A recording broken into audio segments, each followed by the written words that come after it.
Welcome back to Theoretical Nonsense. Today we're going to be discussing Season 5, Episode 2, The Infestation Hypothesis.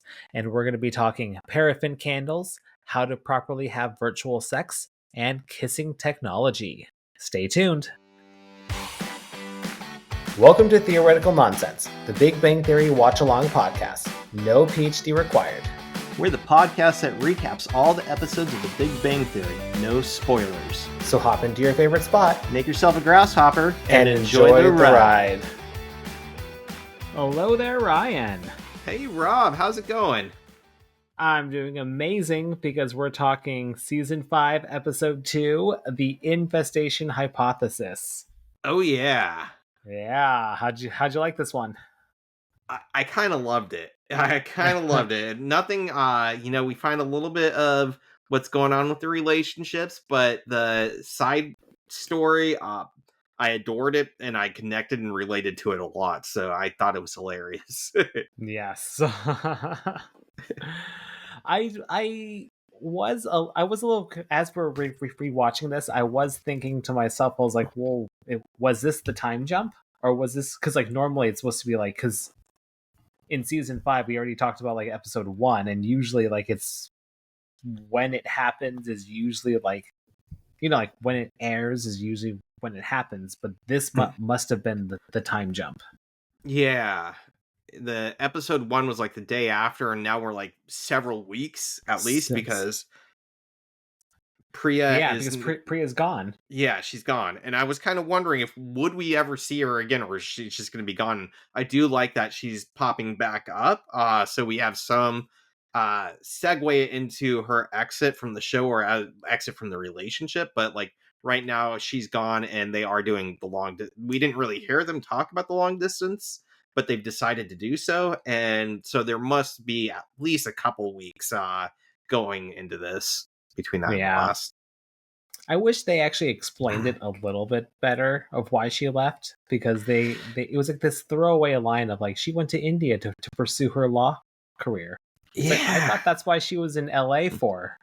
And I thought she was already like the head of like the legal departments for like a couple major companies. Yeah. So I don't know what. And they're going through like a merger and everything like that. And it's like, well, I thought she was already like knee deep in her career. Why would, unless she like switched her job for like a better position or something like that. Yeah, headhunted by somebody, and now their company poached her, or I guess it could be that her company's collapsed, but that would make her look kind of bad, and they're really trying to make her look very competent, a very successful businesswoman, lawyer.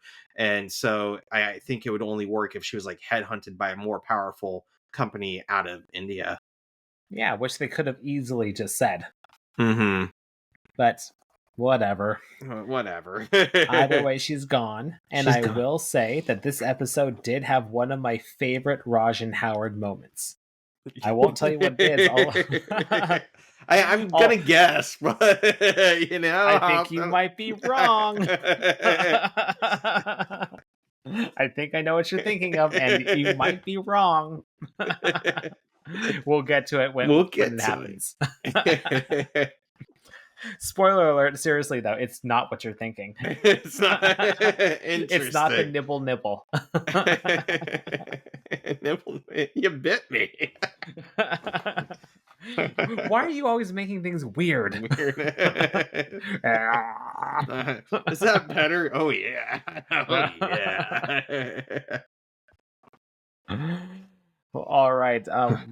Little bit of housekeeping before we get started. We have an email at theoreticalnonsensepod@gmail.com, and we got a new email. We do. Well, an older email. We're a little behind in reading this one, but yeah. We've had a couple weeks kind of off the radar, and so we're catching up now on stuff. But yeah. You want me to read this funny one? Because I have my email linked to my other email, so I'll usually see it. And every time like I clicked on it, it didn't show up for some reason. It wasn't showing up, but then just randomly, because I was always checking on my phone, but then when I checked on the computer, it was right there on top. I was like, wait, where have you been? You've been there since October. Like, what? What? So sorry. Sorry. Yeah, I can't believe it's already I'll let October you read this one since 17th. it's Like, I yeah. feel like it's like October 8th. I'm like, where did the last 10 days go? Where have I been? Who am I? Who am I? Okay, I'll so let you read it since it's more towards you. sure. That's Ellen. Ellen says, "Hey guys, just wanted to say I'm really enjoying the pod. I love how deep you get into the varied, weird, esoteric IQ points that you tackle. The flatulence discussions had me grinning throughout. I felt like that's the sort of conversation you have with close friends while having a brew. Well, let's get down to the crew of it. This may be or not distressing news to Ryan. If you can't find Kilkenny in a can, it's not because of the patent thing. For those of you who are tuning in, we were talking about that what do you call it? The The nitrogen, the widget. the widget in Guinness, that I had heard somewhere that they had a patent on that, and that's why Kilkenny couldn't be sold here. Even though I bought it in a variety pack once at a weird Target in a weird pack that was in the corner. Like, I don't know where it came from. So Kilkenny's owned by uh, Diageo, Diageo, the same company that owns Guinness. So the mysterious mystery must lie elsewhere. Inspired by you guys, I decided to find out. While unfortunately, I did not find a definite answer.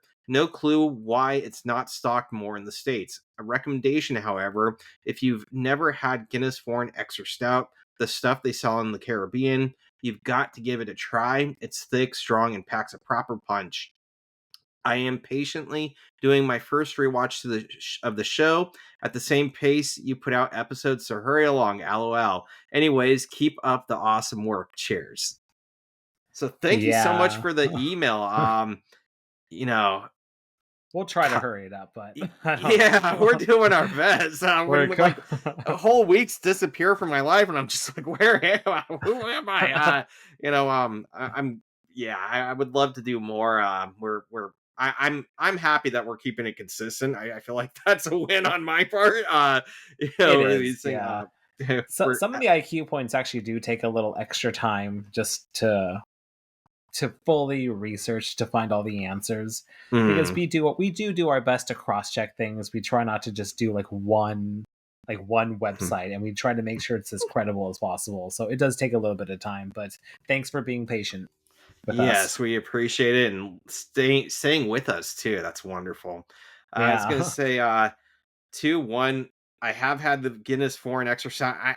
It depends on my mood, but typically I think I like it more than regular Guinness. I think it's great. I believe it has the white label on it, and it's delicious. Really feels thicker and foamier, but I don't think it's nitrogen in it. I could be wrong on that. It might be CO.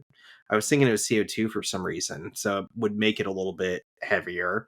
Uh, but yeah, I'm still curious why Kilkenny's not sold in the States. It seems like an easy go-to that could be, with the Irish variety packs, Harp, Guinness, Smithwick's, that it would be an easy go-to, and it tastes so good. It's wonderful. Guinness and Kilkenny, like back to back. I love it.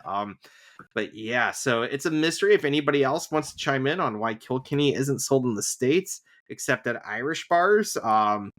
Like sometimes Irish bars. And I think I mentioned that I kind of judge an Irish bar by if they have Kilkenny or not. In fact, there's an Irish bar by me. Not only do they have Kilkenny, but they have a machine that does like a laser engraving on the foam.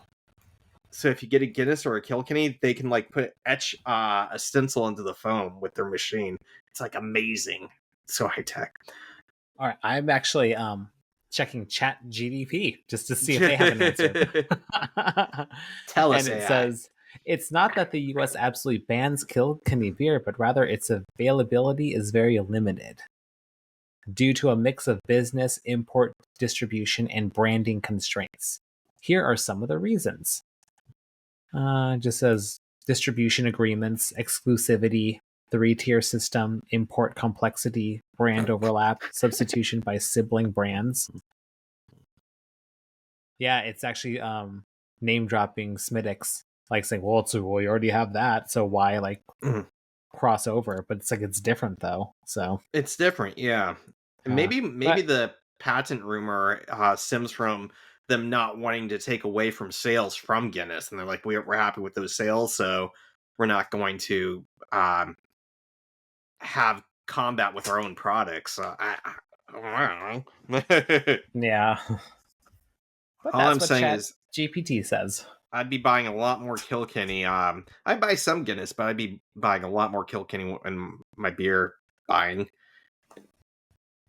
I actually do need to go beer shopping soon. Probably this weekend, actually.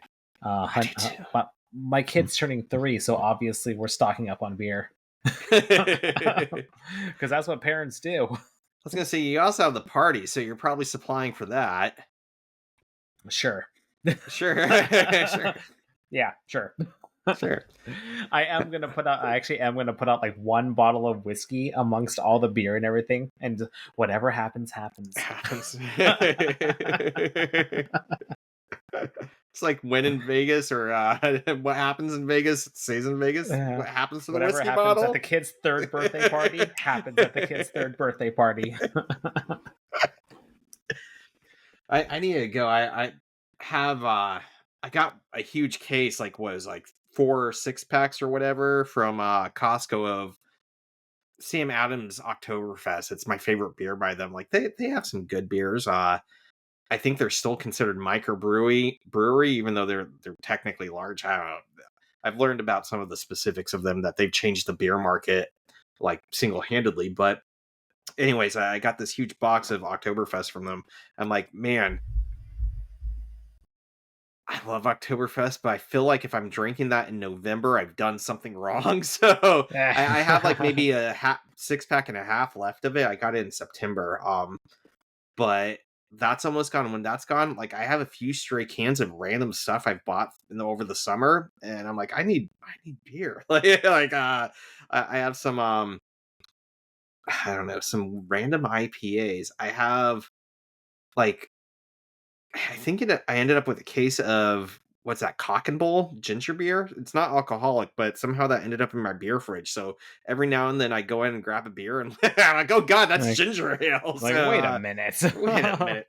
I This like isn't it. gonna It's just get like, me where I need to go. yeah, I need more beer. All right. Well, thanks again for the email, and Thank you always very a pleasure much. doing beer talk. Yeah, I love it. And don't forget to give us a 5-star review on Apple Podcasts. If you give us a 5-star review, we'll give you a shout out.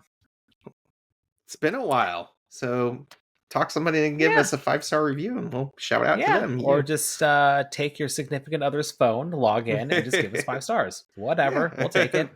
That's a healthy relationship, right? Yeah. Yeah.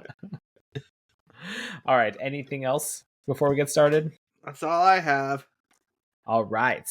Well, we are talking season 5, episode 2, The Infestation Hypothesis, aired September 22nd, 2011, which is the same as episode 1. Like, so it was back to back. It must have been back to back. Oh. So, like, it was a cliffhanger for the season finale, and then they picked up and said, tonight's special, 1 hour long, 2 episodes. Yeah, I guess so. Makes sense. Written by Chuck Lorre, Jim Reynolds, and Steve Holland. Directed by Mark Zandrowski. Opening scene, we're at the apartment, and Leonard is setting up for a virtual date with Priya. And as we talked earlier, we must have had our time jump, so it must be like a few weeks, couple months, who knows? But Who knows? time jump, yeah, she's gone. It's been 10 years, Rob. No. Wow. Sheldon comments on the time zone difference, that Priya will be having breakfast and he'll be having dinner, so it's Dinfast. And then he doesn't shut up about Dinfast. Not the best joke, but yeah, it is Dinfast. Yeah, and I kind of had a problem with that too, because technically it's called breakfast because you're breaking your fast, and you fast, like, you have dinner or supper the night before, and then you fast through the night, and you break your fast from sleeping with breakfast, right? So din fast wouldn't make any sense because you're not fasting your din. Well, he's just meshing them together. He's meshing them. And like it makes sense for brunch for me because you're mixing breakfast, bruh, with lunch. I don't know. I had a little issue with him mixing those words. It didn't hit right with me. I'm like, okay, whatever. Not the best joke, Yeah, but I get it. we're moving on. And Moving on.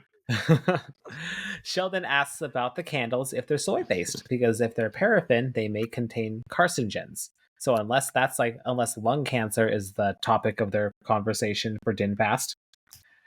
Did you do any research on this? I did. And All I right. loved every moment of it. This was actually kind of fun. Right? I'm really You into want to? candles and Yeah. soap, so I love this. You Have want to you always start it? checked the? Yeah, I can. Uh, You might fill in some blanks since you seem a lot more passionate about it. I'll This see is what I can something that do. I've literally never thought about. I'm not I gonna have lie. because I've picked up candles before and they say soy base, natural soy base, and I've heard people talking like, "Oh, you want the soy base candles," and I never really understood why. So this really filled me in on what that was all about, or if it's about anything at all. The only I only really understood, like really even considered this, because you and I both have wax stamps, which I Mm-hmm. got into it because of you. And then I just noticed, like, as I was like melting the wax and everything, like, well, candles don't melt this thick, or they're not like this same substance and everything like that. You can't melt a crayon and kind of like have it be the same thing. So then it kind of These clicked in, don't like, taste oh, the they're same. yeah. Green doesn't taste like lime. Weird. Weird. But yeah, like I said, I've never really thought about this. So this was a very interesting IQ point to just kind of Hmm. go through. It's kind of But random too, so I'm glad it was in there because it's a fun one. yeah. But what is paraffin wax? Paraffin wax is a petroleum byproduct derived from the oil refining process. It has long been used in candle production due to its low cost and its efficiency in dispersing scent. One lesser known fact is that paraffin burns at a higher temperature, which means it requires less fragrance to produce a noticeable scent throw. However, the downside of this higher burn temperature is that it can release trace chemicals into the air, especially when candles are burned for prolonged periods or in a poorly ventilated space. What kind of chemicals, you might be asking? Studies have shown that these candles used with paraffin can release small amounts of toluene, benzene, and formaldehyde, compounds that are harmful in high concentrations. However, the European Candle Association maintains that paraffin candles are safe when used properly. So when you're buying candles and you're trying to avoid paraffin, be aware of misinformation on labels. The candle industry apparently is very unregulated, so the label could read like eco-friendly or natural, but there are no legal requirements for companies to disclose their full ingredient list. So it could be 90% paraffin and it could be advertised as a blend, like a soy blend. So make sure that the label says 100% beeswax or 100% soy wax. Beeswax is probably the safest option for candles as it burns cleanly and produces virtually no soot. Burning beeswax can apparently help purify your indoor air by releasing negative ions that bind to airborne pollutants. Soy wax is another great alternative, like what you mentioned. You go for soy, but be careful because paraffin gets mixed in with soy like very regularly. So then I kind of looked at overall costs because I know that there is a huge cost difference. Like when you go to like a nice place and get candles, and you go to like I won't diss a company, but when you go to like a lesser nice place, I can see how Backstreet people Alley candles, in $21. in the black market. But you could definitely, based off these prices, I could definitely see how people still kind of fall into paraffin candles because in general, the cost of a cheap paraffin candle is in the range of $2 to $5. Whereas that same candle, like same size, made of beeswax would be in the $10 to $20 range. So it's like 4 to 5 times more expensive. but beeswax actually lasts longer. Hmm. So it's one of those things like it's more expensive, but it's better for you and they last longer.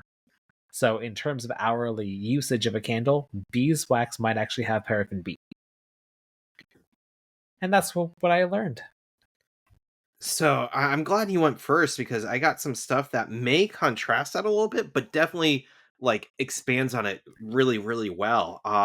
And I what I found exactly like you, beeswax is probably the best. There are some thoughts that it might be bad for bees, collecting it from the bees. Like that's hypothetical. We could probably find a way to do it ethically. But it's more expensive because it's a little bit harder to come by, and another thing is because the paraffin has, they call it the hot throw, I think, like you were saying, like it's able to send fragrance further. You need less fragrance for it to smell up the room better. With beeswax and soy wax, you need more fragrance to get the same aroma. And so part of the expense is not just the wax, but having more fragrance in it. But apparently, like the candle flame is more comforting. It's warmer. It's like more of an orange sun glow. Paraffin flames are a little bit like cooler, like white light, and so like even like the flame down coming to the flame is like a little bit different. But yeah, people typically go for that beeswax flame just because it's a little bit warmer. Uh, a lot of my information came from candlescience.com, and they put things into like kind of an interesting thing.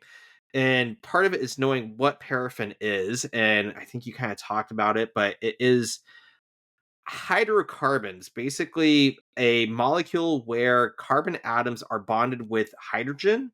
And so that every single bond that they can have is hydrogen and like nothing else can bond with them, I guess. And it is made from the distillation of petroleum. Basically, it's a byproduct of petroleum. And so sometimes people complain that, oh, I'm ruining the environment because it's helping promote petroleum. Well, the thing is, if we make petroleum for gas, we're going to be making paraffin. Like it's coming with it. And so either we throw this away and just like dump it in the ocean, or we burn it and use it in some way. And we use it in more than just candles. We use it in a lot of lubes, wax coverings, like for wax paper and stuff. We even use it for like putting on our skin, like Vaseline. Apparently, it's connected to that. I read that like it's used in lava lamps. Somewhere I've read that it's used for fuel for fire breathing.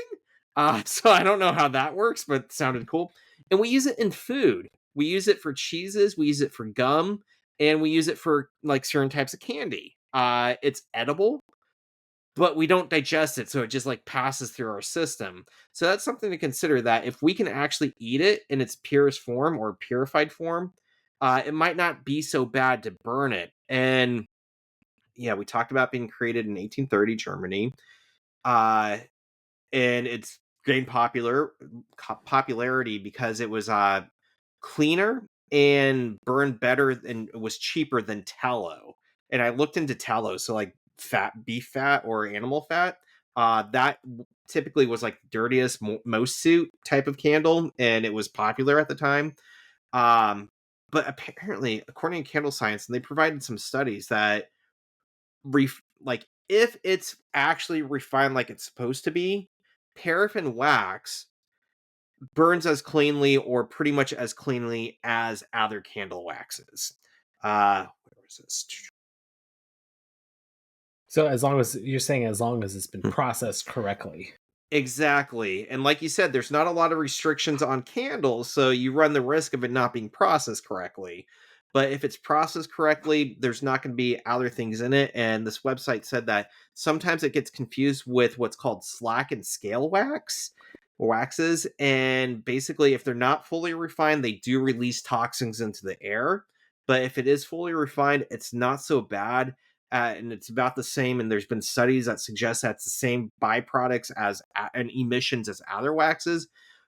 However, the bigger problem, and this is something to think about, is that studies suggest that the biggest contaminants to the air, or carcinogens, are not wicking your candle properly, not keeping your wick trimmed correctly, or trimmed too far up or too far down, I guess, could cause more soot to rise into the air. So if you're thinking about that, like how you trim your wick is more dangerous than the wax itself if it's properly refined.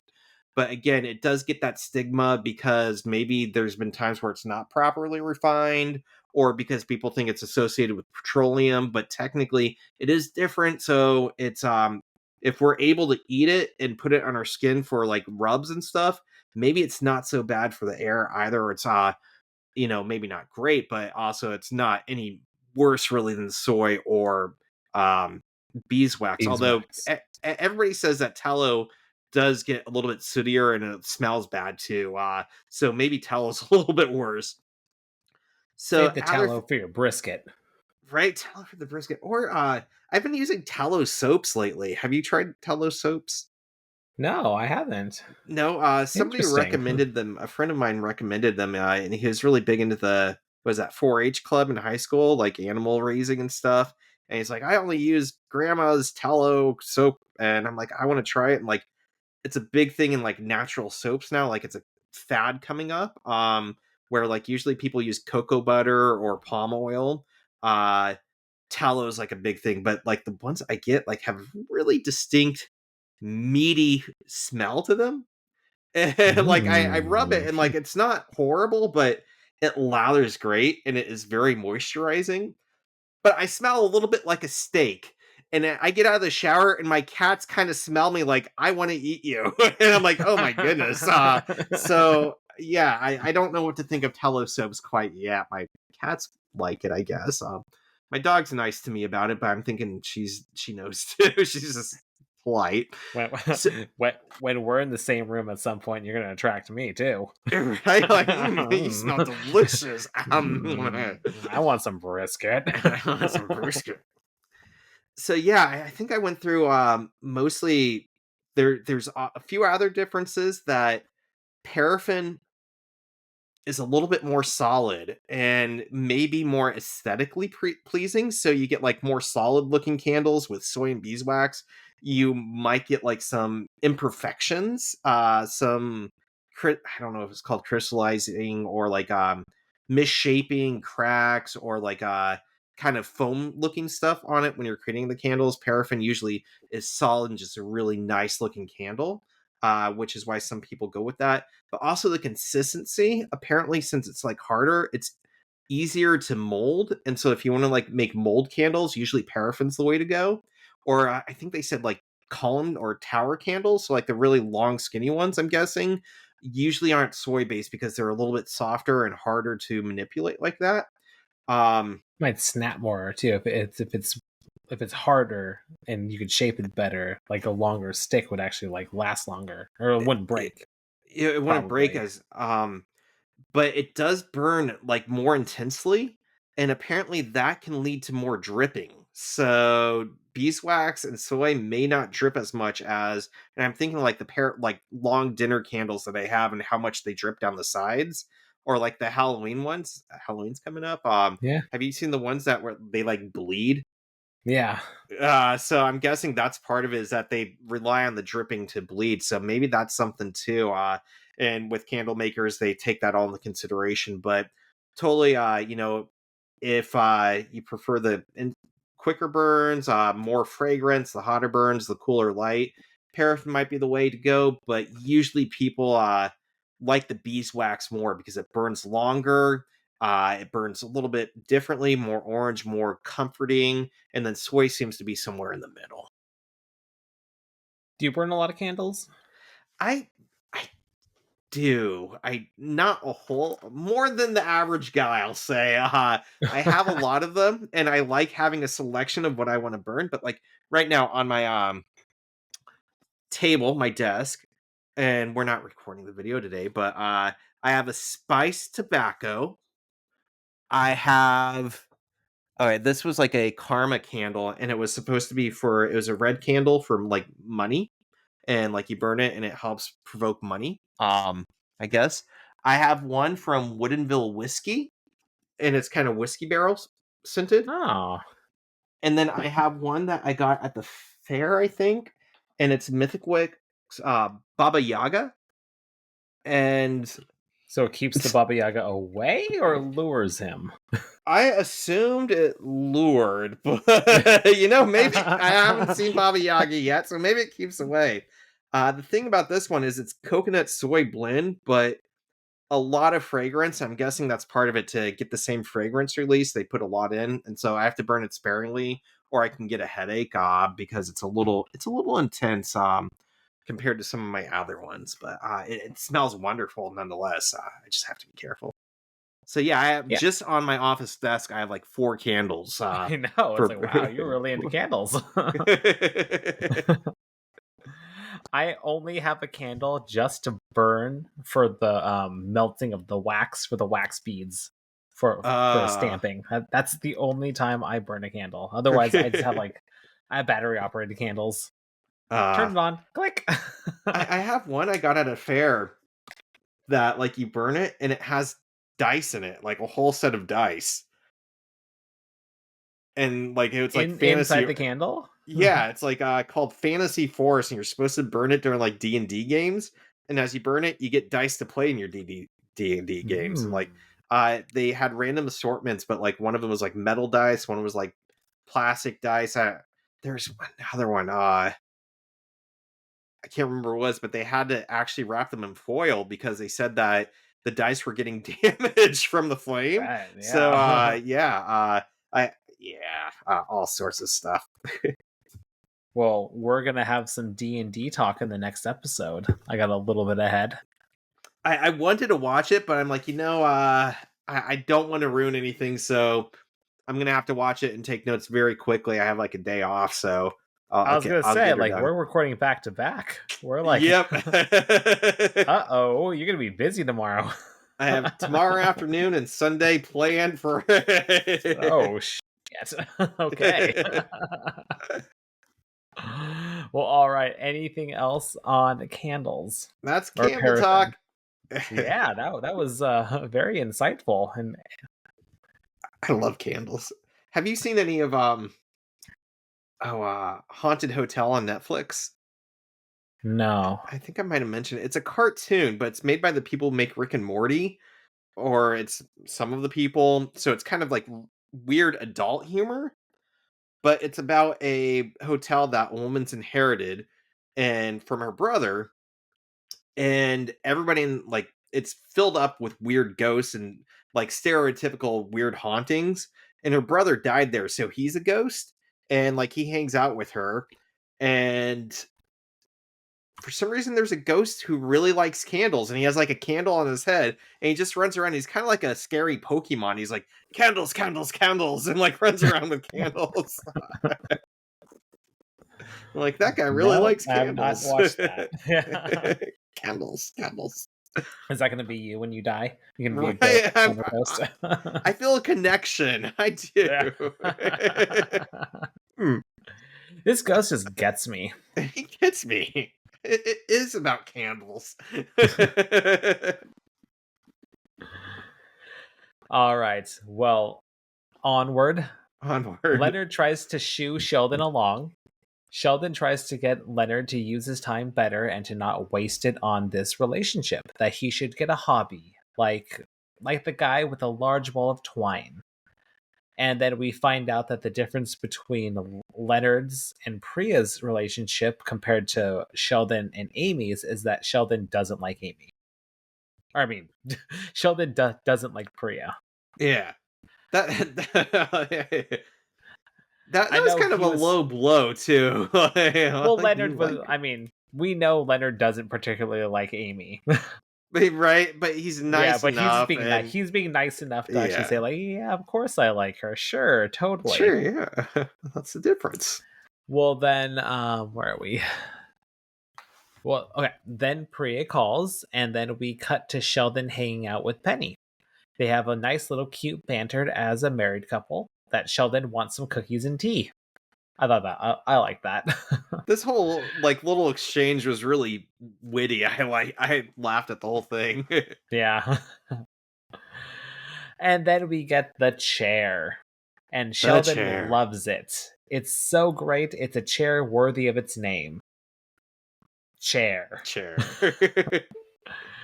And then she tells him that it's great and it's even better that someone just threw it away and she was able to pick it up. And then he freaks out. She paid a homeless person $10 to help bring it up.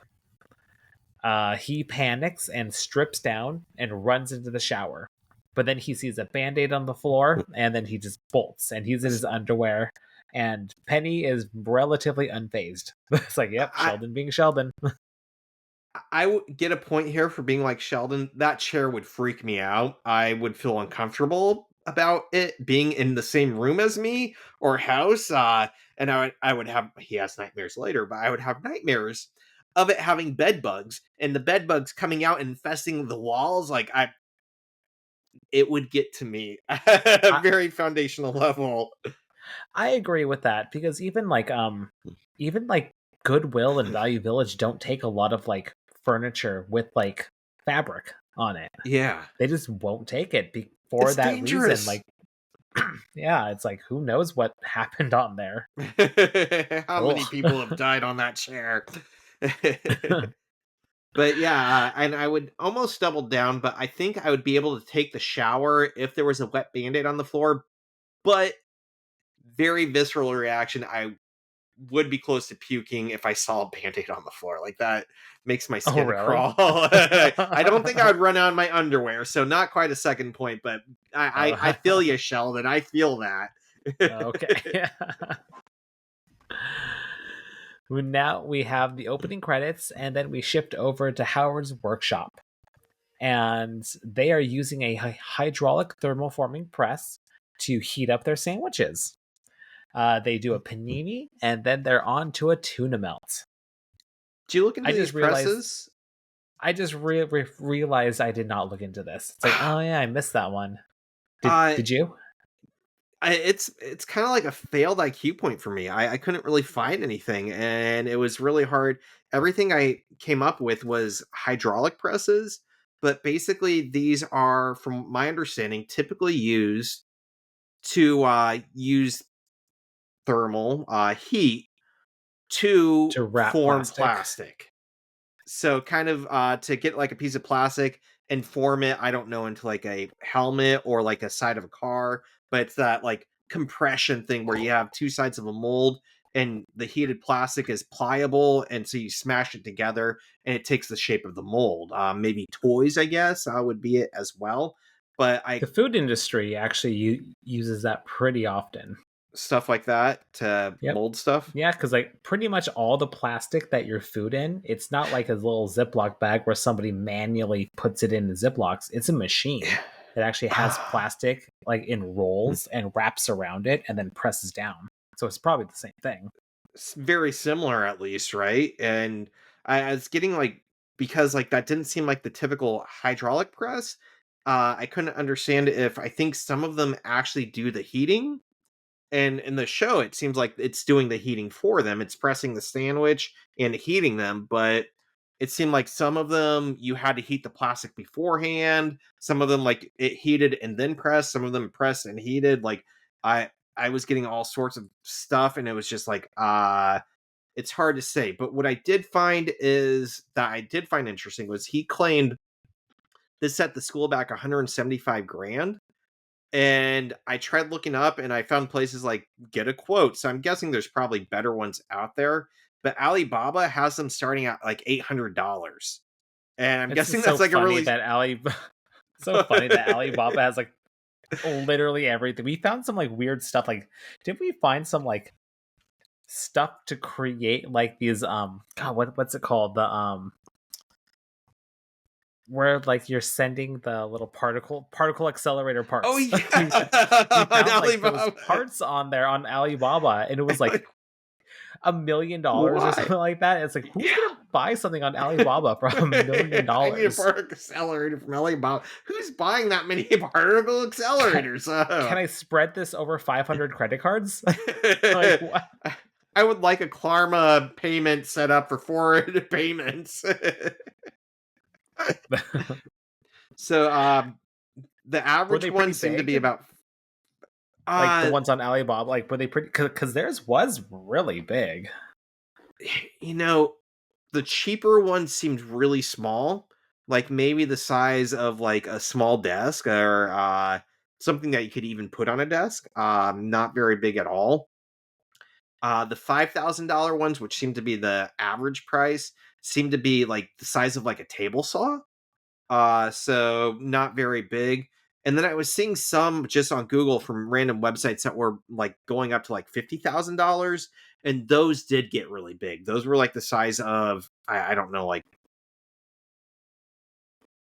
a big machine. Like it seemed like have you ever been like it's a hydraulic press, but one of those presses that like crushes cardboard at like Walmart or like the back stock area of like a food place? Have you Yeah, ever played with one of those?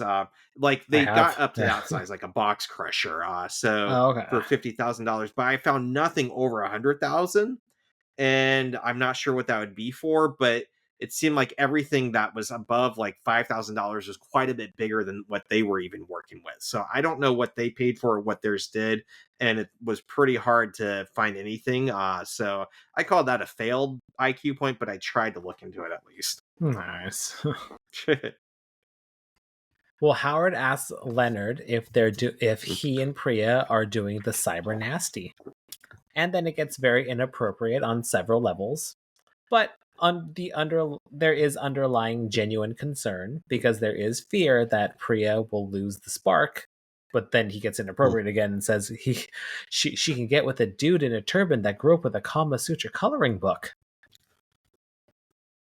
Enter Sheldon, wanting another lice check, and not just on his head. We get some insight on how Sheldon fixates on a crazy idea and blows it out of proportion. I'll just go I, through them all. It's all kind I of funny. I get a point for being like Sheldon here. I would stress out and ask for lice check Yeah. too. I would I remember this is back like in elementary school that in gym we were playing this game. This is what came up. It was like a wheelbarrow game. You pick the kids' back legs up and they Yeah. like walk, right? I did that and like I don't know, a bug fell off me, a spider or something, and I Ooh, freaked tick. out thinking I had lice or ticks or something. And like I spent the rest of the week like, do I have fucking ticks? Like so yeah, I can understand Sheldon's I would probably have people check me for lice too.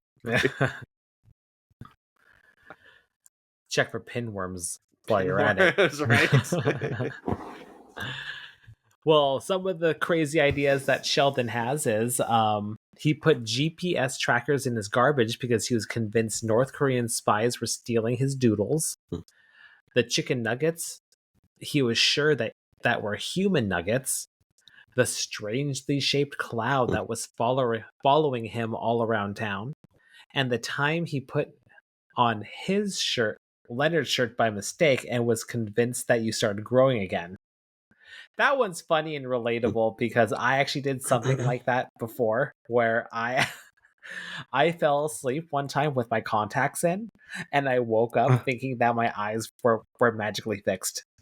I was like, "Oh my god, I can see." I You may have had a few drinks that night. I have to say, I don't think his North Korean spies is all that far fetched because Leonard's ex girlfriend. So I don't think that's a totally fair one. That's a good point. Well, now we cut over to Penny's apartment and Sheldon is knocking.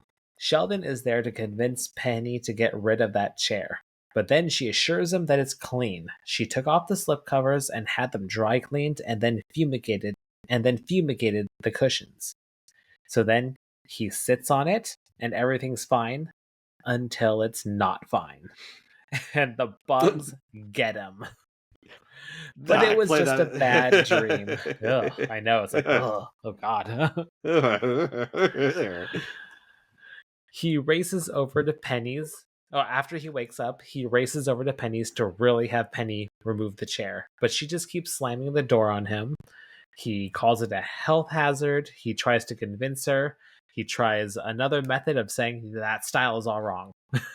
Trying to play to Penny. As a man with And a keen sense of style. too Yeah. sadistic. But then Penny just shoves the pillow in his face and then he runs away. But then he has to run back and knock one more time. So now we're in Leonard's room and he is video sexing with Priya. And it is very awkward. They're not He's not that experienced, and honestly, I get it. That would be very awkward to do. It falls into like she's a dirty, disgusting, revolting girl, but then I do she's like pretty that good at it. he starts off by saying like you're naughty. And she's like no. He's like you're dirty. And she's like oh yeah. So like she has her kink to it. You just got to find Yeah, the right thing. yeah. You're Well, Priya's dirty. pretty good at it, but then the internet goes out. And then Sheldon can hear everything, so just starts talking to him. Do this, this, and this. And then she thinks that he has. Oh, I jumped ahead. She thinks that he has a quick draw, that he already went. But then he talks to Sheldon through the wall on how to fix the issue. I did an IQ point because he says, "Give me 5 minutes, I'll Google this to see how to do it right." And so I Googled and looked up a few websites on how to have long distance virtual sex and Well, well, well. recommendations. And I've come to, I'm going to start off with this, the notion that he's uncomfortable in the relationship and they aren't that close. That if they were close enough, they would have done enough foreplay to lead in and ease into this, and that you don't just sit down and say, all right, we're going to have sex now because that's going to be awkward. You have to ease into it and it kind of has to build until you're already kind of in it. But anyways, I looked at a couple different websites. Vice.com had a talk with Julia Stein, a Berlin-based sex consultant, and they listed a couple different tips. One was make sure your camera placement is correct. Chest height is good. Uh, use romantic lighting. So those go together. Yeah, go together. That basically with the camera placement and the lighting, you don't want it to seem like a Zoom call or a conference meeting or an interview. Like that's kind of the problem, that you really have to set up the camera so it's intimate and you feel like you're together. Toys are recommended. In fact, in the multiple websites, toys were highly recommended by multiple people, and that if you don't feel comfortable using toys, that could cause a strain, because that's partially visual, that's partially interactive playing. Also, I see quite a few sites say not just toys, but like remote control toys. Not too unlike what Howard has to offer later. So he's on to something. Like he's offering it in a weird way, but he's actually onto what people actually recommend. Um, Vice also says have one person act as a director. It can kind of serve as a voyeurism kink, instructing the other person what to do, but it serves as foreplay. It keeps everybody happy, keeps things moving, and that's kind of what she turns into, Priya. She starts instructing him, and it starts working as soon as she knows what she's doing, what she's wanting, and he's following the instructions. Vice also claims to keep music going in the background somehow. It said something about keeping count too, and I don't know how. Like everybody's like masturbating and counting 1, 2, 3. But basically staying sync. And if you're out of sync, things get weird. And as soon as he gets out of sync and the video gets corrupted, and he starts talking to Sheldon, things are it's flushed down the drain. So that makes sense. Use close and personal shots. So basically, again, with positioning the camera, that oftentimes we want our whole body, but there's something to be said about close-ups and just like personal intimacy of the shots. So be thoughtful with that. And remote control toys, I said that. The takeaway from that site was stay present and stay informal. Be casual about it. Don't get too in your head. Other sites do also recommend sex toys. I also looked at hims.com and got some information, and it talked about three different things: sexting, phone sex, and video chatting. And when it came to sexting, it said be open, share sexual fantasies, talk about them, play them out, play out the kinks. That's part of it, is that you are at a distance, so you have to share that kind of intellectual, mental connection, I guess, with the sexuality. And what else they say? Take a trip down memory lane. So to your previous hookups, if you don't know what to talk about something you've done before that you enjoyed, and remind each other what you liked about each other, not just like what you were. Oh, I like your hair, like that's great, but what you're good at. Oh, I like the way you stroke my back. Like actually saying I like the way you touch me is a way to gain that connection. And it also is playing into the fantasy or I guess the actual sexting. Phone sex, the first thing it says is make sure you have privacy. So basically, no Sheldon, right? I thought that was interesting that like right away I'm getting like, oh, Howard helps with this, Sheldon doesn't help with that. So yeah, make sure you have privacy because it's audible. Ease into the conversation. Don't jump directly into it. So that's something. It seems like they planned this out and said, "Let's stop what we're doing, sit down, and jump right into this." And you have to ease into it either throughout the day or what plan some time to ease into it. Uh, Work on sound and verbal foreplay. So since phone sex is so audible, you don't have the luxury of touching each other or even visuals that, you know, work on how you sound. And we've talked about too before that studies have shown women are more likely to use their vocals to stimulate males. And again, it's, on average, but the notion is that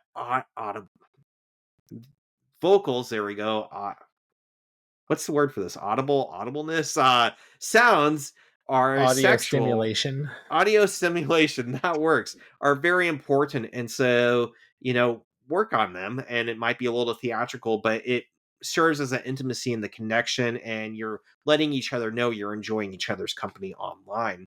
And they also said with phone sex, narrate what to do. So much like the other article and what she becomes, direct each other. That actually have one person doing the directing and it's going to work for both of you. Video chatting was the last thing. Was said while masturbating, hold eye contact. Eye contact, Good thing no one Rob. can see this. No one can see this. And that's a big thing. And I've heard this, like, it's going to sound weird, but I've heard it with pets that dogs form relationships based on eye contact. And when they hold eye contact with you, it stimulates like oxytocin. Is that right? That doesn't sound right. Different chemicals that make them feel connected and safe with you.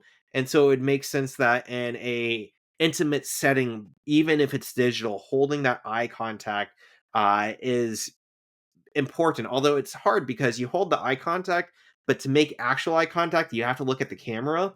But the screen actually usually has the eyes like below the camera, so like you would have Yeah, to you adjust almost things. have to. Yeah.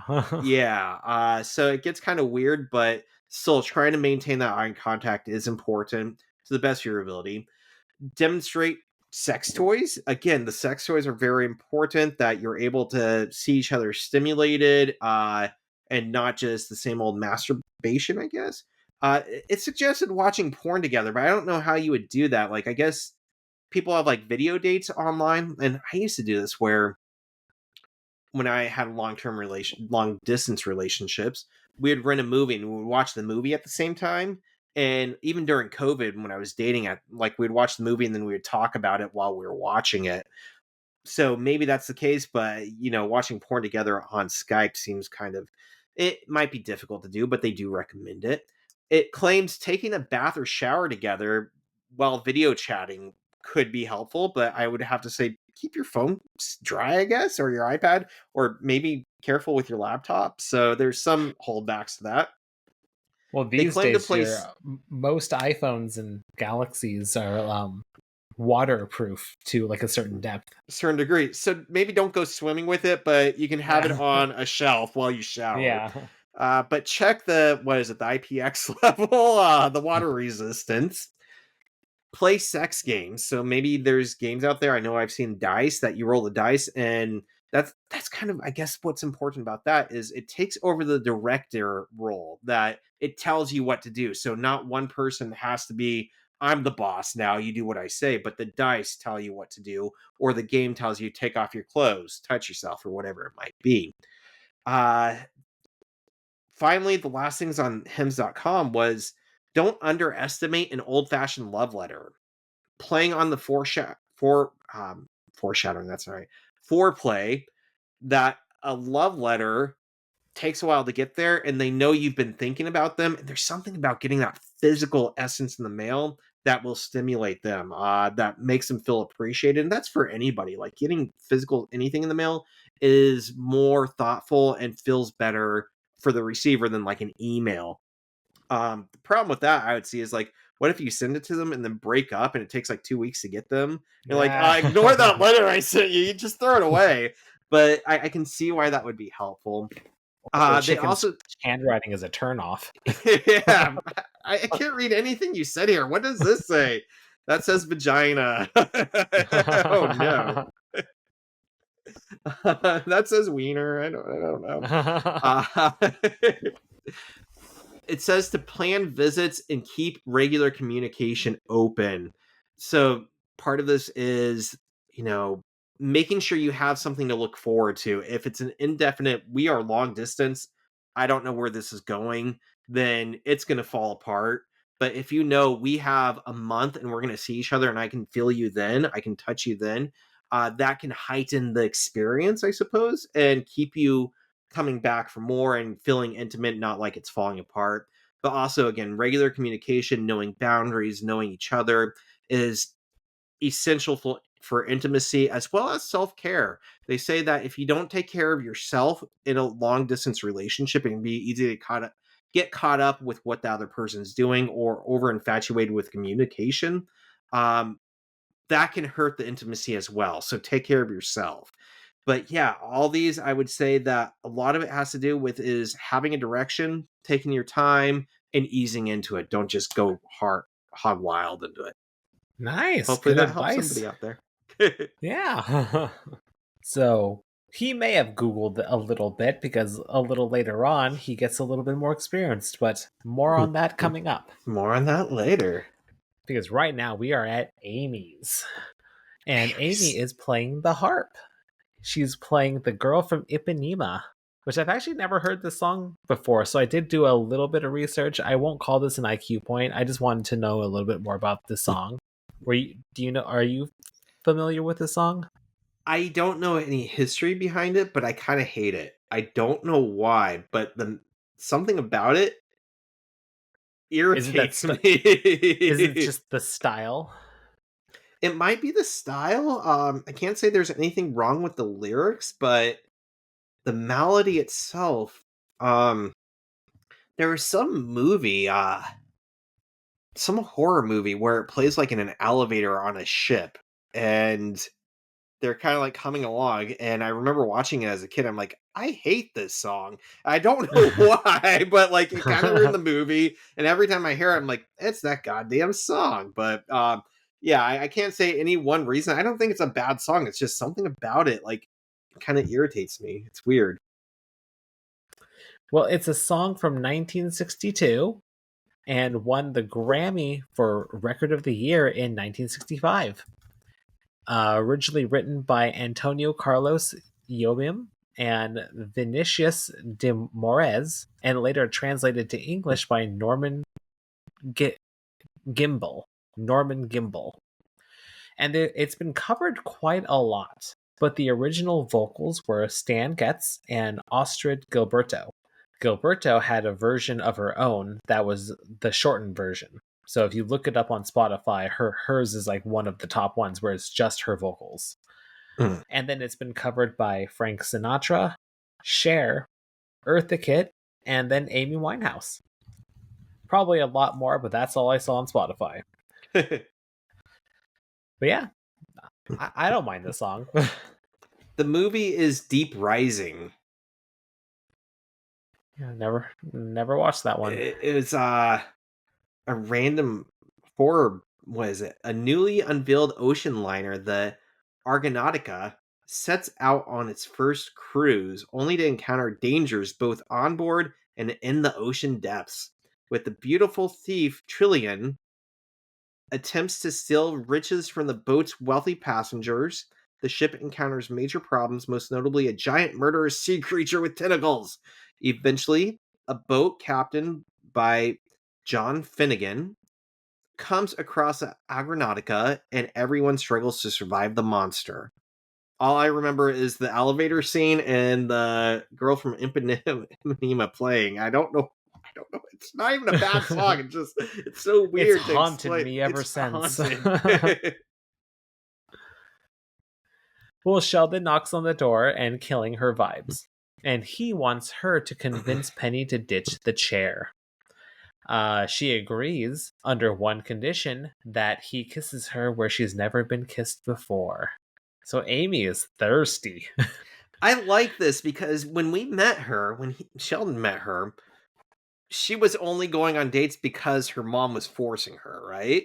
Yeah, So, being with Sheldon, being with Penny, she's opening up and discovering a new side of Amy. And I like it. I appreciate that self exploration. yeah. Well, Sheldon thinks that she means Salt Lake City. And she says, you know what? Never mind. I'll talk to Penny. And then she asks, well, are you going to listen to me play the harp now? And he just doesn't want to because he doesn't like the harp. Because if played in a certain way, it'll bring back memories. All right, so now we're back at Howard's workshop, and he has the kissing tech.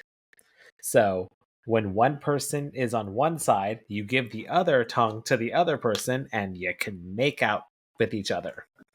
So I take it you did a little bit of research on this? I didn't. I didn't even think about that. I know I've seen advertisements for different toys that interact, and I've seen articles about like penetrative toys. So basically, you put your penis in on one end, and a dildo goes in on the other end. I've never seen anything about kissing, but I didn't even think to do an IQ point on this. But I do respect that Howard is helping out.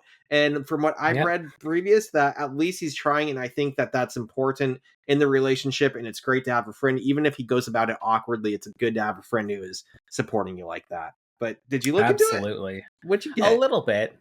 This one's a short one. So the tech that Howard is showcasing, this is back in 2011. This was brand new technology that was invented by Tokyo University. Hmm. So it actually was a real piece of technological equipment that was being created. After that one, it took a pretty long break, though. It didn't really go that far, or at least not in the States. Hmm. Don't know how well it did in Japan, but back in 2023, a Chinese startup made this again, but they made it a little bit more affordable and a little bit more accessible. You can connect it to your phone, and I didn't really look for it that hard online because it brought up a lot searching for it brought up a lot of weird things. So I was like, you know what? I don't need this on my phone, and I don't need my wife walking in on me. I swear, I'm doing research, baby. It's for It's the for the podcast. it's I for the promise. podcast. I swear. Or maybe it's for you. It's for Wink. you. I'm leaving. Yeah. Here's your toy. Yeah. Even though we live together, I'll be in the basement and you'll be in the room. Yeah. Just like I have to kiss my wife. But according to the article that I found in the Guardian, and I found a bunch of YouTube videos on this as well from other news stations like CBS and Fox. uh, Um, you can purchase it for $40, well, that's not and bad. yeah, but users have reported that it doesn't really taste or stimulate a kiss like a real kiss. Hmm. It's more of a warm pacifier. Huh. So it's not really a tongue. And I'm guessing there's no biting sensation either. So it's really Probably just, not. yeah. That's for the premium. Full experience subscription model. AI. Well, Raj starts nibbling on Howard's tongue and making it weird. And then they get back into it. Not weird. Not where that's good. I love Leonard's expression in the back. He's just sitting there like, okay, okay, guys. Oh. Well, now we jump over to Penny's apartment, and Amy is there. And they're talking about the couch, and Amy mentions that her attire used to be her grandma's. Everything except the bra and underwear. And then Amy tries to be cryptic about the cleanliness of the chair, but Penny knows what's happening. She gets upset and asks her to leave. And I love that Amy, she tries to take it all back and gets like super desperate. Like, don't let me, please let me continue being part of your world. I just like Yeah, that one. I feel like Penny was I can see her calling her out, but like, why would you be that mad? Amy's Sheldon's boyfriend, girlfriend. You can Yeah. expect some carryover, and like she kind of I felt was maybe a little harsh on Amy. But I did love Amy's response to like, "I'm so sorry, I'll be better." It's Yeah. Yeah, it was a little excessive, but yeah. yeah. But then she gets bit, and then So, something's peeking out of the out of the chair. like something's biting me, but that's okay. I love the chair. Her reaction made me love her character so much. Yeah. It's okay. Just be my friend. Well, then they run away. And now we're in Leonard's room, and he finally gets it right with Priya. He gets passionate, and then Mr. and Mrs. Kutherpali are in the room. My parents are here. Yeah. She just wanted to call the chat, not that, you perv. That's why you And ease into it to make sure there's nobody else there. there it is. Great advice. And then the ending, Raj and Howard find the chair. And this is one of my favorite Raj and Howard moments. It just shows how in sync they are and that they are really best friends because they just say on the count of three. Three. They Three. just know each other so well. They're just like, two peas in a pod. And Over they're the gonna kissing take the scene, that was the scene you Yep. liked. Yep. It's a Fair. little bit more pure. Yeah. Grow up, Ryan. You perv. Oh. Well, they take the chair back to the apartment so Raj doesn't always have to sit on the ground. The end. And something's crawling in the back. I love that. Last scene, it goes, It's still there. It's still there, whatever it is. Well, now we're on the vanity card, and I got lucky again. A nice short one. Very short. Yeah. Chuck Lorre Productions number 350. It's a poem. The boy who farted laughing gas. Eschewed pretentious poses. He thought those who called him vulgar had boogers in their noses. Ralph Waldo Emerson. The end. The end. All right, let's count up some points. I went up 2 on Sheldon's side and nothing on the other side. So I am at 135 to 132. Bridging that gap a little bit. Yeah, and we only had 3 IQ points. Oh, nice. I feel like we did a lot of little stuff in this one, but that candle one was excellent. I loved it. So, yep. I'm going to be a lot more mindful of the wax. Right? Is this whenever refined? I actually decide. Yeah. This is pure soy. Can I see the full ingredient statement? Did you hurt any bees in the processing of this beeswax? Well, any last minute things for this episode? That's all I have. I'll get to watching the next episode. Yeah, you better rush on this. All right. Well, thanks again for listening. Don't forget to send us an email at theoreticalnonsenspod@gmail.com. Leave us a review on Apple Podcasts, and we will see you next time when we discuss Season 5, Episode 3, The Pulled Groin Extrapolation. See you then. This was Theoretical Nonsense, the Big Bang Theory watch-along podcast. No PhD required. Our intro and outro music is by Alex Grohl. Thanks for listening. Nibble, nibble.